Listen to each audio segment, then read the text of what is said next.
The alternative to a behaviorist approach to psychology is cognitivism. And cognitivism focuses on opening up the black box, figuring out what actually is going on in there that motivates people to behave in certain ways. Now, as with everything that I talk about here with psychology, I'm oversimplifying and just taking certain aspects from very rich, sophisticated, complex, and long-standing debates. But for our purposes, the important thing to focus on is that if we start to think in a cognitivist way, start to think about what's actually going on in motivation, we need to start distinguishing between different kinds of motivation and different kinds of rewards. And in particular, think about two broad categories, which can be called intrinsic and extrinsic motivation. Intrinsic rewards means that you do the thing for its own sake. You do it not because of any external stimuli whatsoever. You do it because you want to, because you find the thing rewarding, engaging, enjoyable, fun, exciting, just for doing the thing. So this is what we mean when you hear people saying, I love my job so much, I do it for free. And it's what we think about when I say something like, I love just sitting on a beach, taking it all in. I'm not focused on the tan I'll get, nor am I even focused on I'll relax and that'll recharge me for work and I'll do better.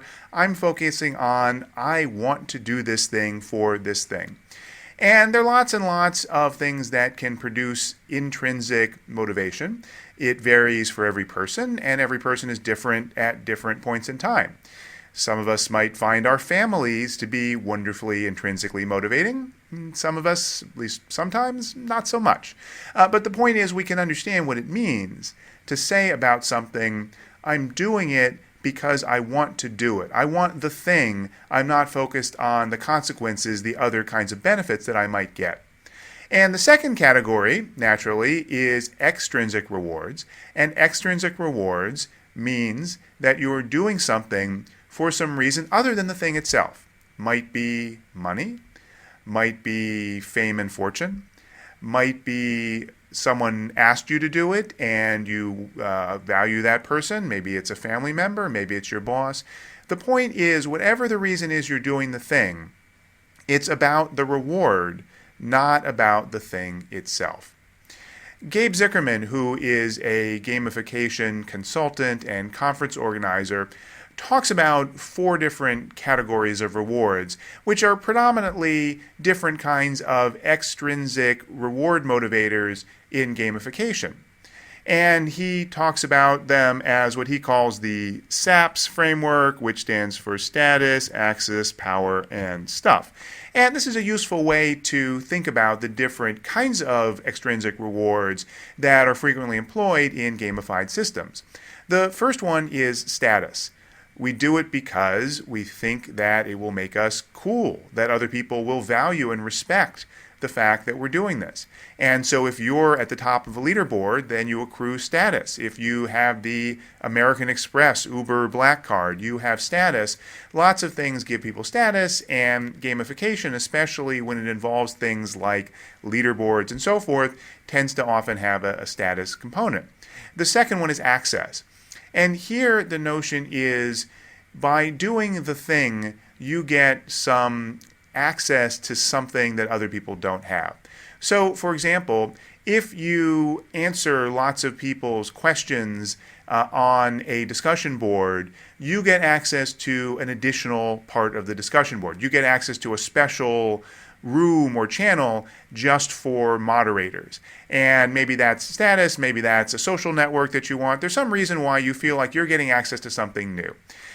Content unlocking in games also has some of this aspect. You're trying to get to the certain achievement in the game because then it gives you access to new content that only you get for that reason. That's about access.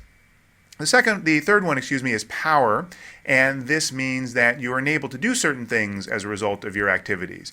So again, think about the moderator example on the bulletin board or the question and answer site. The fact that you have enough points may give you the ability to edit certain posts. If you don't have enough points, you can't, or you have to submit your answer to be reviewed by a moderator. But if you're high enough in the totem pole or on the totem pole, then you get that ability to directly modify posts or maybe to create new topics. You get the ability to do other things that other people can't do. And finally, stuff, tangible rewards, things that you actually get in response to your actions. That's the final thing in Zickerman's structure. And he makes two claims about this structure, both of which are based on the notion that it's a hierarchy. The first claim is that it's more advantageous for companies to do the things higher up, like the status, because they're cheaper. Here you've got to actually give people the stuff and come up with things that may cost you money. Here, people just feel the status, and you don't necessarily have to give them anything of real value. And so these are rank ordered in terms of preferences for the companies designing the systems, in terms of being efficient and not giving up anything they want. The second claim he makes, which I think is more questionable, is that this is also rank ordered in terms of how powerful these motivators are. That status is the most significant and most powerful thing that motivates people. I think that some of the time that's certainly true, but as we talked about in the previous video, there's a danger in assuming that status is the primary thing that motivates you. It gets you potentially in a gamified system the people who care the most about status. But that might not be the majority of the people in the pool, and it might not be the people that you most want in the pool. Maybe you don't want the status grubbers as your primary customers. Maybe you want the people who care about things for other reasons. Those are actually going to be your best customers, so maybe a focus on status is problematic in that way. But this at least helps us see some of the different kinds of extrinsic motivators and different ways they can function in gamified systems. The fundamental question that we're going to have to ask then is, with any form of gamification, any example, like the infamous Foursquare badges, which I've referred to several times, where do they fit? Are these intrinsic or extrinsic motivators? And the short answer is they're both.